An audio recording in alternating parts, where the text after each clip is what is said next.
I'm Dr. Stephanie Yiallourou. I'm a Senior Research Fellow at Monash University School of Psychological Sciences at the Turner Institute for Brain and Mental Health. Hi, my name is Matthew Pase. I'm an Associate Professor, also at the Turner Institute for Brain and Mental Health and the School of Psychological Sciences at Monash University. There have been animal studies that have shown that sleep may be important in dementia risk.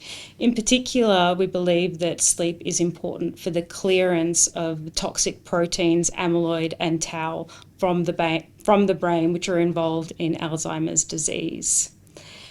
The problem is that when we've looked at the association between sleep and dementia risk in human studies, the findings have been quite mixed and conflicting. One of the reasons why we think this is that at this point of time, we're unsure of how sleep really plays a role and who is most vulnerable to poor sleep and dementia risks.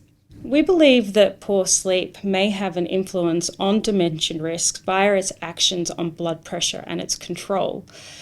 Sleep has a marked effect on blood pressure at night time. In particular, when we sleep and when we fall asleep, our blood pressure will dip at night time and fall about 10 to 20% from daytime levels.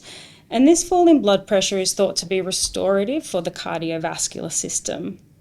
But when our sleep is too short or is fragmented throughout the night, this nocturnal dip may not occur. It could be completely abolished or, in very severe cases, reversed. We think it might be the combination of poor sleep and high blood pressure which may increase the risk of Alzheimer's disease. Hypertension is one of the most well-established risk factors for dementia, and we know it's treatable. High blood pressure increases the risk of damage to small cerebral vessels, which can lead to cognitive impairment. We investigated the combined effect of short sleep and hypertension on brain health in the Framingham Heart Study. Now, the Framingham Heart Study is a large, ongoing, prospective cohort study originating in the town of Framingham, which is in Massachusetts in America. The study actually originated way back in 1948 and has been ongoing since. And over time, there have been successive generations that have been recruited into the study. So for this, we use the Framingham Heart Study because it's a fantastic resource for answering these kinds of questions. So what we did is we looked at about 600 participants from the Framingham Heart Study. These participants had overnight sleep recorded with something called a polysomnography. They also indicated their sleep duration through questionnaires. And they had their blood pressure recorded through physician visits as part of the Framingham Heart Study clinic exams. And so we used this information to look at the interaction between short sleep and hypertension on brain health. We looked at brain health using a brain magnetic resonance imaging scan, and we used this to look at white matter hyperintensities, total brain volume, as well as grey matter volume. Then cognitive performance was measured through neuropsychological testing in the clinic as well.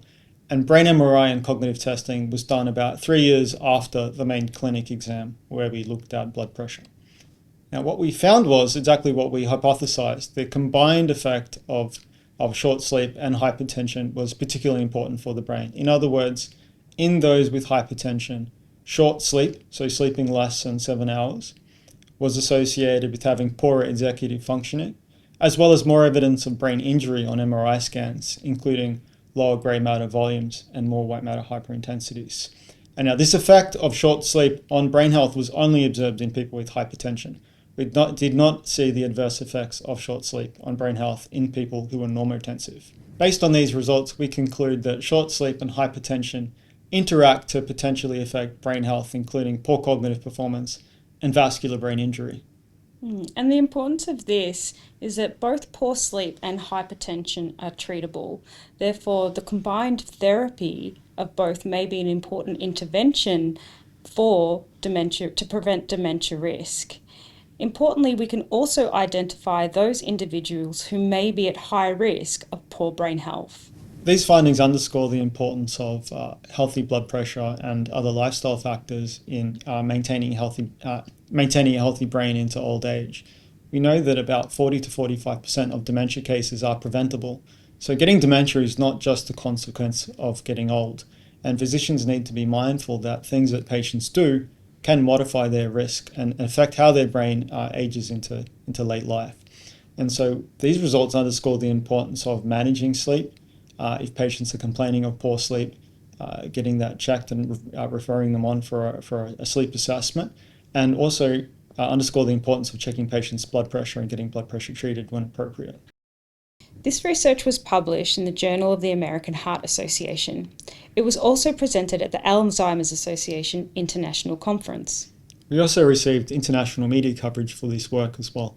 This project was funded by the American Alzheimer's Association. It was a 3-year grant, and we're currently in the last year of our research project. We also received funding from the Commonwealth Government through the NHMRC, and we also have very close working relationships with the Framingham Heart Study and several ongoing projects and grants with them. These data could be used to inform new randomized controlled trials examining whether sleep therapies or treatments for high blood pressure in combination can lower the risk of cognitive impairment. And the next step is to explore whether the combination of short sleep and hypertension indeed increase the risk of dementia. One other thing we're interested in doing is through our local cohort called the Brain and Cognitive Health Cohort Study, is to investigate whether high blood pressure and overnight sleep patterns measured with 24-hour monitoring are also important for brain health, and this is something we're actively exploring.